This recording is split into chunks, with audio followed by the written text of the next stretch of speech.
Hello, and welcome to 12-Minute Meditation, a weekly podcast from mindful.org that offers mindfulness meditations backed by neuroscience.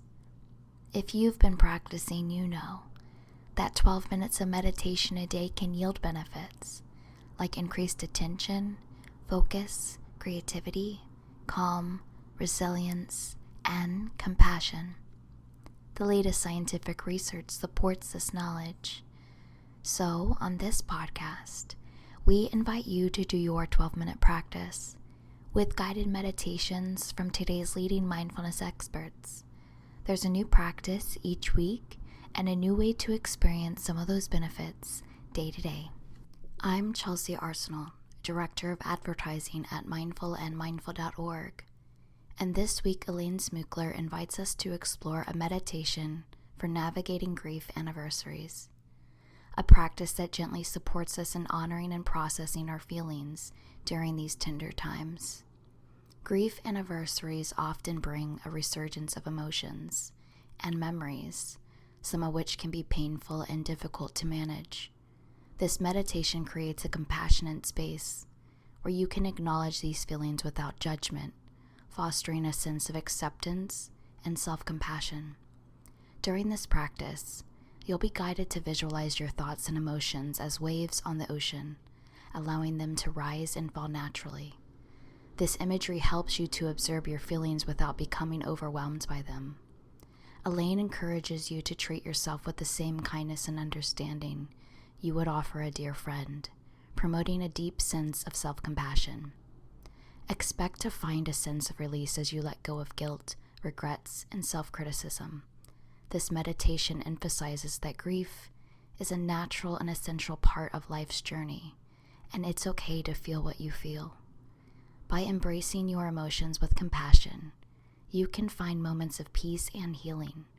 Through this meditation, you will learn to honor your emotions, treat yourself with kindness, and find a compassionate way to navigate through your grief. Let this be a time to connect deeply with yourself, offering comfort and solace, and emerging with a renewed sense of peace and understanding. Alongside today's Navigating Grief meditation, we're thrilled to highlight the relaunch of Elaine Smookler's engaging video course, Get Started with Mindfulness. Perfect for beginners and those looking to deepen their practice, this lively course offers a step-by-step guidance to help you love your life more, have more fun, and be more present in body and mind. Elaine Smookler has been a mindful practitioner for over 20 years and is a mindfulness teacher and registered psychotherapist to individuals and corporate clients. You can subscribe to 12-Minute Meditation while you're on mindful.org or wherever you find your favorite podcast. And if you're moved to leave us a review, we'd be grateful. And so will other listeners. See, your review helps them to decide whether 12-Minute Meditation is for them. But for now, for you, here's Elaine Smookler.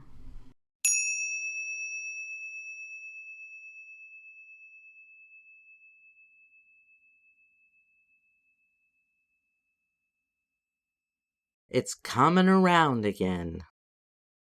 Death anniversaries, birthdays, holidays, and other notable dates can feel like menacing threats waiting to jump out of the bushes and snatch away any hope of well-being. Short of starting your own calendar and ignoring the passage of time, how can you face those terribly timed Facebook memories that remind you that what once was will never be again? Recently, as I approached the month that signals the anniversary of my husband's death, I noticed sticky thoughts trapping me in the Shadowlands. My thoughts kept dragging me back to those final weeks and days of his life, looping the worst bits over and over, etching all my shortcomings into my sensitive skin. If only I had ordered the Chinese food he asked me for before he was too sick to eat anything. If only I could have found a way to sleep beside him in that chair in the hospice for more than just 2 days. How horribly I betrayed him by imagining I needed to sleep in my own bed and get me some alone time so that I could make it back to the hospice the next day for another marathon of sitting in a chair doing not much else except watching his life drain away. I should have been there morning, noon, and night for my beloved, but I wasn't. These are the kinds of thoughts that I tried kicking to the curb, but no matter how forcefully I tell them to get lost, joke's on me. Grief keeps coming back for seconds. A year later, I look back on those days, and at times I still feel confusion and regret, and find myself praying for forgiveness and hunting for any kind of life raft that might help me feel like I wasn't just the worst person ever, because I hadn't been able to prevent the cancer from overtaking the dear one who had made my life a garden of happiness for just shy of 25 years. And then, just when I couldn't have felt more alone, an amazing thing happened. I discovered that I was not the only person who had ever lost something. Who knew?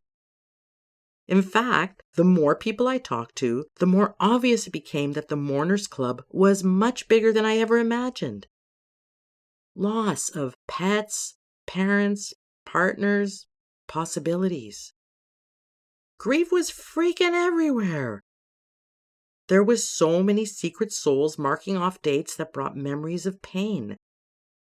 How could there be so much suffering when it seemed like no one ever talked about it? I thought everyone else was good as gravy, but it turns out that there are others who feel that guilt and sadness are guests that might leave only to return again and again. My search for remedies unearthed something called self-compassion. Maybe this was the shiny carrot that might keep away all the oozy, cruddy stuff from sucking me into the bog of despair. Self-compassion sounded pretty good. But in practice, loving yourself when you feel like poop might seem a hell of a lot harder than simply pithing your own brain and living life as a happily lobotomized robot. And what is self-compassion? If you keep investigating, you might discover that ideas about self-compassion are not, in fact, the same as actually having compassion for yourself. What does actual compassion look like? And what does it do to help with this climb up doom mountain? When we actually turn towards ourselves with the deep understanding that comes from having been there for every moment of our own movie, we help calm the protective threat response that wants to defend against more hurt. If we choose to be awake to life, we'll see that pain and loss are part of what's on the menu and can't be dodged. It's totally not a problem. It's just reality. Great. And then what? Prepare for the difficult days by being curious about what is swirling in your body and mind. Pay attention. You are the primary caretaker of you. Honor your right to love and feel what you have lost, while loving what you still have, remembering that the most significant thing that you still have is the beautiful one known as you. Yeah. Really.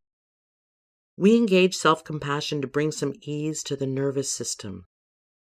Self-compassion can potentially offer an instantly soothing response for the effects of emotional overwhelm.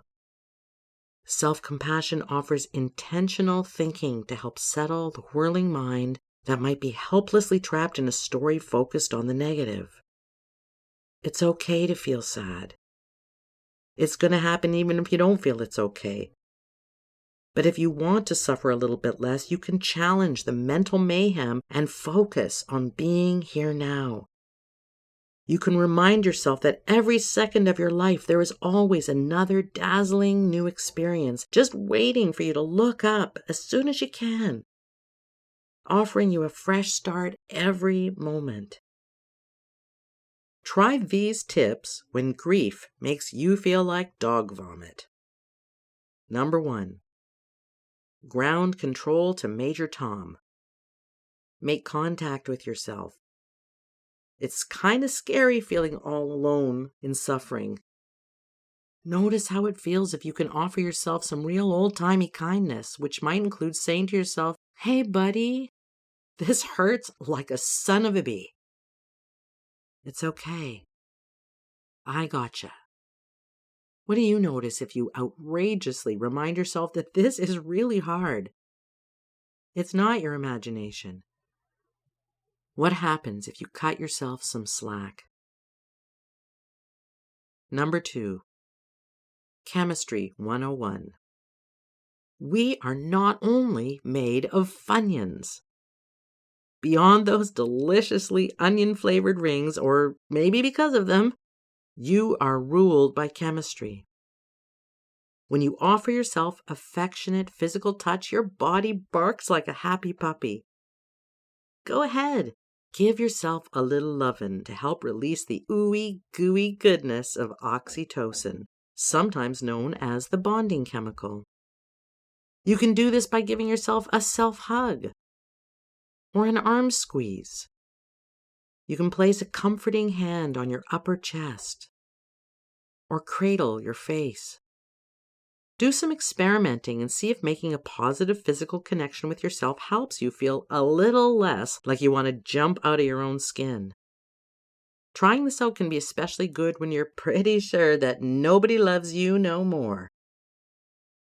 Newsflash, you gotta love you. How? Like the song goes, try a little tenderness. Number 3, watch out for the thoughts that have "Hell Ride" tattooed on them. Those thoughts will convincingly remind you that your pathetic inability to control everything, especially bad things, is obviously a personal failing. Loser. Newsflash number 2, not all thoughts are facts, even the ones that tell you that they are. Mostly thoughts roll on habit loops. When these loops make you loopy, recognize that they are probably a not-so-nice retelling of the past or predicting a dark future. Past, future, the antidote, be here now. You can do this by noticing you're hooked into a storyline. Then, using effort and energy, intentionally shift your attention to anchor in the so-called present moment by connecting with your immediately experienced senses, like touch. For instance, bring your attention to some neutral part of your body, like your shoulders, or the tip of your nose, or feel yourself rooted to the ground, or held by your chair. Shifting away from the script of the horror show into the now, even for a moment, can be enough to help free you from the agony you're feeling trapped by.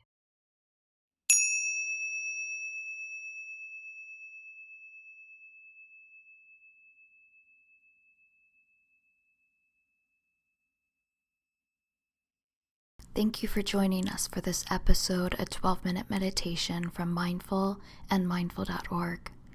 I hope you enjoyed practicing with us today. We'll be back in 7 days with another meditation practice to enrich your journey. In the meantime, stay connected by signing up for our free newsletter at mindful.org/sign up for compelling insights and actionable ideas to enrich your everyday life. That's mindful.org/SIGNUP.